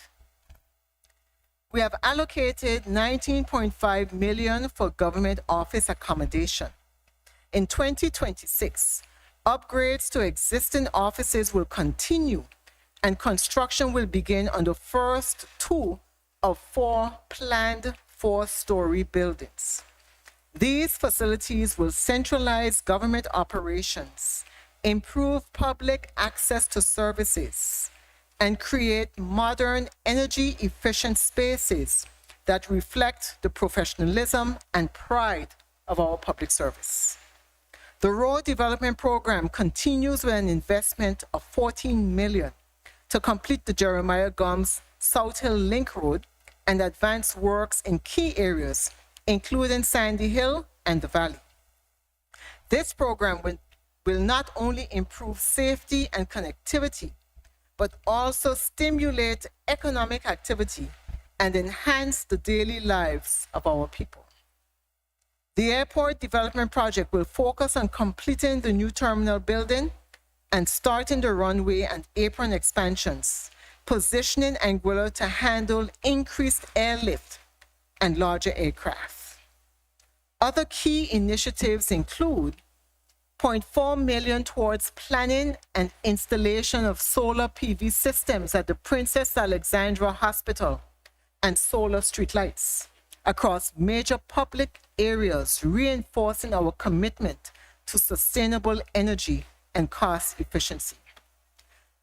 $0.47 million towards the implementation of digital information systems to modernize and enhance service delivery, efficiency, and security across the public sector, including the Vehicles and Drivers License Management System, which streamlines licensing and registration, and the Border Management System, which strengthens security and efficiency at our ports of entry. Together, these investments reinforce Anguilla's commitment to a modern, connected, and resilient national infrastructure that supports innovation, safety, and sustainable growth.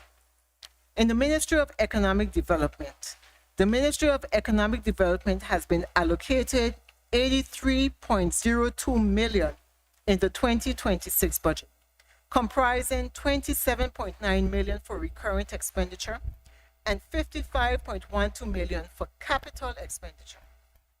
The recurrent allocation represents 7.01% of the recurrent budget and a 49.8% increase from the prior year.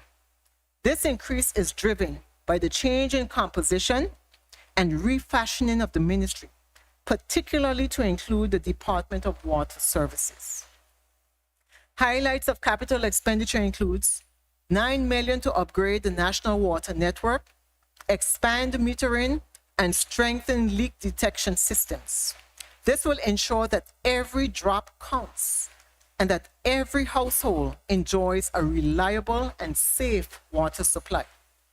A further $40.5 million has been earmarked for land acquisition, securing key sites that will unlock the next generation of national infrastructure. Land is legacy, Madam Speaker, and this government is ensuring that it serves the collective good of our people. In agriculture and fisheries, we are investing $1.7 million in modern food systems, including aquaponics and a new multi-species abattoir. Planning will also advance for the establishment of a national fish processing facility to support local producers and strengthen food security. Environmental resilience also remains a cornerstone. 2.2 million has been allocated for planning, equipment, procurement, and the development of a sustainable waste management system at Corridor. This initiative will improve environmental protection and move us toward a clearer, greener Anguilla.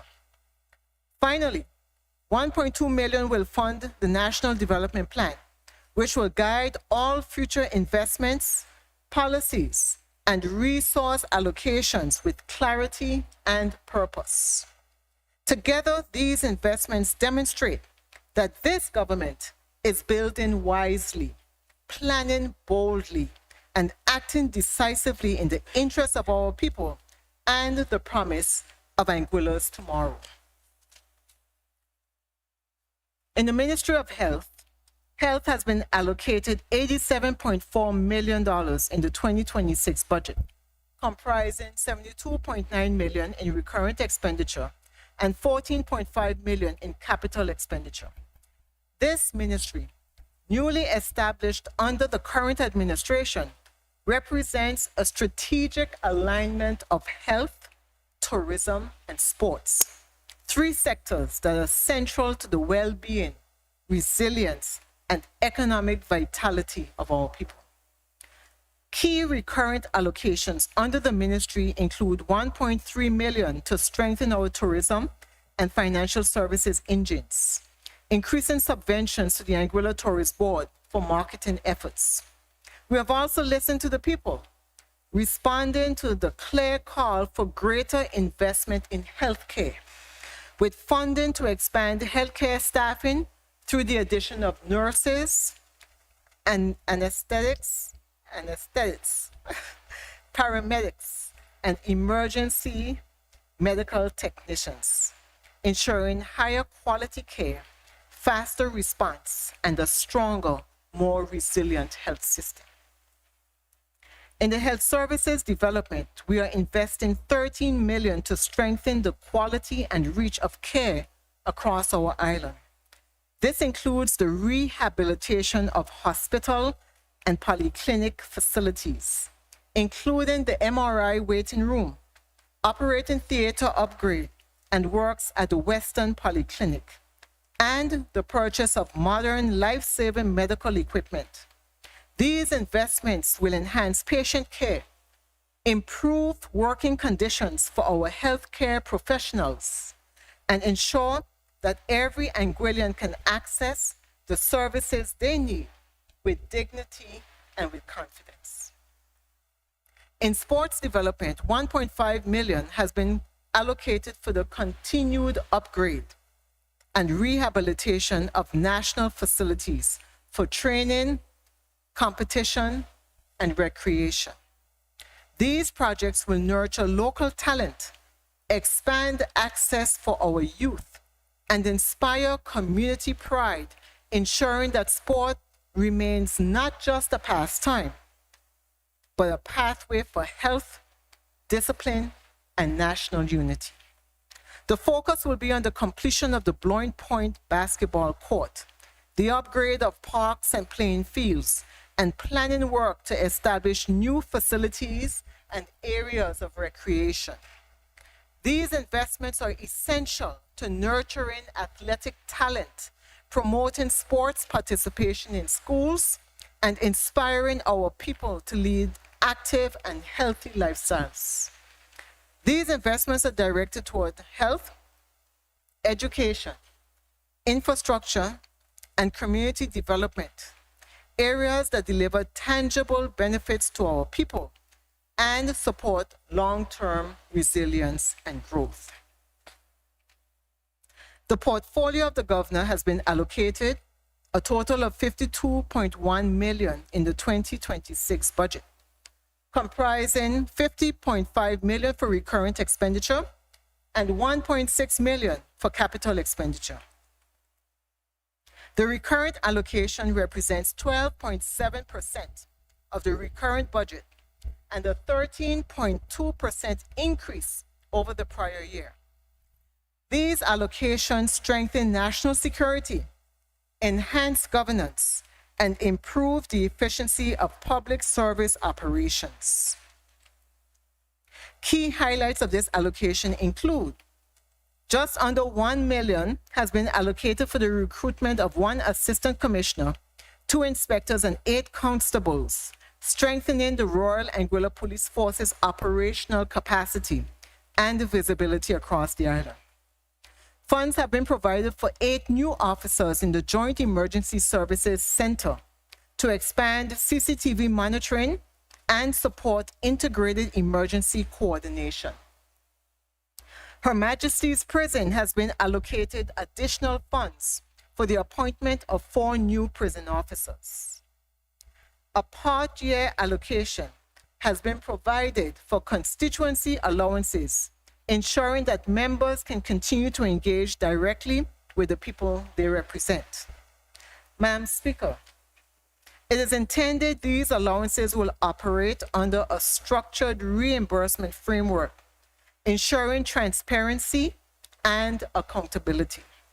Members will be reimbursed for verified expenses, providing the means to engage constituents while maintaining proper oversight and documentation. This is representation done responsibly through a clear system that strengthens the connection between members and the people they serve. Further information on the framework will be shared once the design has been finalized. The EC 1.6 million in capital expenditure is directed towards critical initiatives. We are investing in new tactical gear for the Royal Anguilla Police Force and expanding the Joint Emergency Control Center to bring together 911 response, coastal surveillance, and offender monitoring under one integrated platform. This modern coordinated approach will enhance real-time communication, improve response times, and safeguard communities across Anguilla.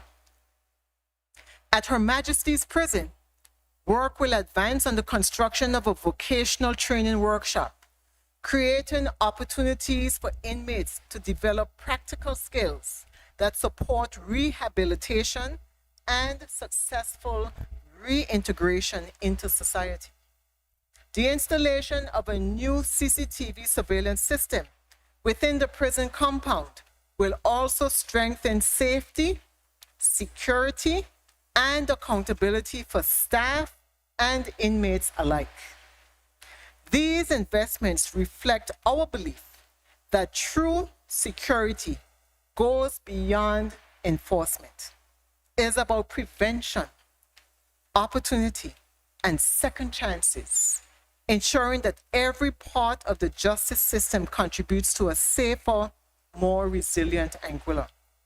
This allocation underscores commitment to strengthening national security through real-time surveillance and communication, and enabling faster, coordinated responses to build public confidence.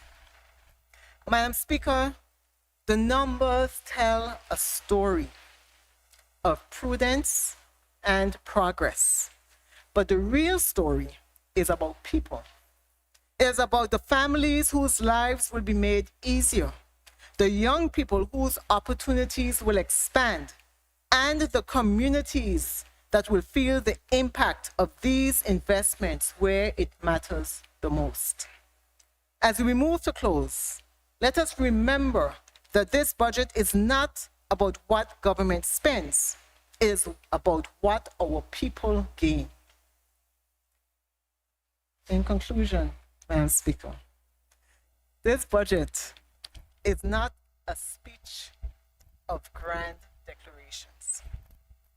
It is a plan of grounded conviction. It reflects a government determined to turn stability into opportunity and opportunity into prosperity, guided always by the simple truth that progress must serve people. Together, we will build an Anguilla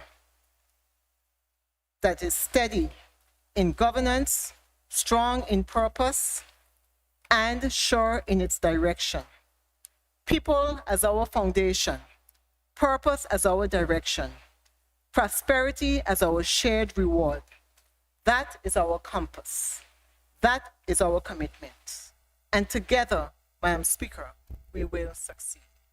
And as I close, Madam Speaker, I know that in different areas I've been asked questions as to whether or not the civil servants will receive an ex gratia payment during the Christmas season this year. And I'm happy to report that yes, Madam Speaker, the public service will receive an ex gratia payment in addition to all of the other statutory bodies that have been provided for in the past. Madam Speaker, I cannot end without expressing my deep gratitude to the technocrats and staff at the Ministry of Finance. For the last 9 months, I've had the privilege of working with them, and I've found them to be hardworking, capable, professional. And I wish in particular to thank the PS of Finance, Ms. Marissa Hardin-Hodge, and for the entire team. They are extremely talented, Madam Speaker. Madam Speaker, I beg to move. Thank you. Thank you, Honorable Member. I do recognize that you've been on your feet, but I do have to invite you to make one more motion. I invite you to move a motion with respect to the debate on the budget. Thank you, Madam Speaker. I actually forgot. I was still on my feet one time. I beg to move that the debate on this Bill for Appropriation 2026 Act 2025 be adjourned to Monday, 19th November at 9 a.m. Oh, sorry, the 17th of November at 9 a.m. Thank you, Madam Speaker. Is there a seconder? Madam Speaker, I second. It has been moved and seconded that the debate of this budget be moved to Monday, 17th November at 9 a.m. Those in favor say aye. Those opposed say no. The ayes have it.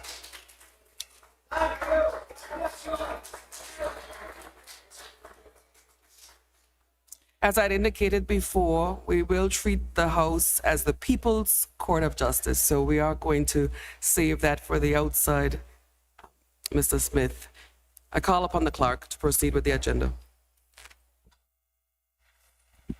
Private members' bills?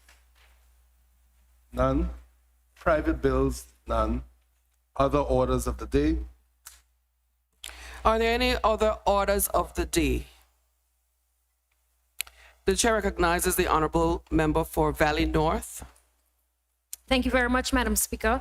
Madam Speaker, I wish to put on record my congratulations and my sincerest gratitude to the Honorable Premier on the delivery of this budget address, and also to the Ministry of Finance team for their outstanding work. They have also been particularly gracious to the Ministry of Social Development and Education over the last few months as I keep knocking on their door. So thank you, PS, and thank you for always honoring my messages and calls. Thank you.